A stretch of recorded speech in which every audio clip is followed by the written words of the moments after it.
still obsessed with the Titanic, so I'm a Titanic adult. But you weren't a true Titanic kid if you didn't have the Titanic board game. If you know, you know. I always played Miss Suyen, and somehow she always got stuck in her stateroom when the ship was sinking. But my true interest in the Titanic started in 1997 when the movie came out. I was 10 years old, and this movie made me aware of the historical event to begin with. The movie was great, and it was pivotal to my role-playing and imagination as a child. I would fill up the bathtub and turn the shower on, and then submerge myself underneath and pretend that I was Jack's younger sister trying to escape steerage as it was flooding.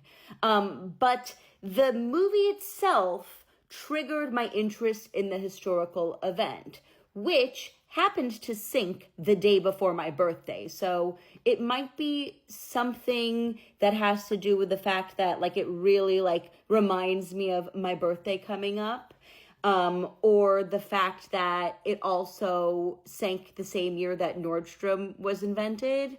And also it sank in the same year that my favorite musical, The Music Man, takes place. So there's all these kismet things that are important to me that just make me feel like loving the Titanic was my destiny. But beyond that, I've held many a Titanic job. On the 100th anniversary of the sinking, I worked at the Titanic Artifact Museum, where I played a passenger, and hour by hour we would run around the museum reenacting the sinking. And it was really fun.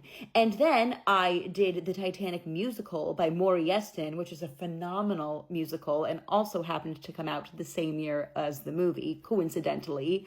So many Titanic-related themes in my life. Now, I do believe I sank with the ship, so I think that's probably responsible for most of the obsession. I am so obsessed with a coursed dinner. I love caviar and champagne, a tuxedo. It's just, I live for it. The Titanic is in my bones. I will never stop being obsessed with it. When the Titanic submarine happened a few summers ago, the algorithm finally catered to me for once. So, former Titanic kids who are now still Titanic adults, unite!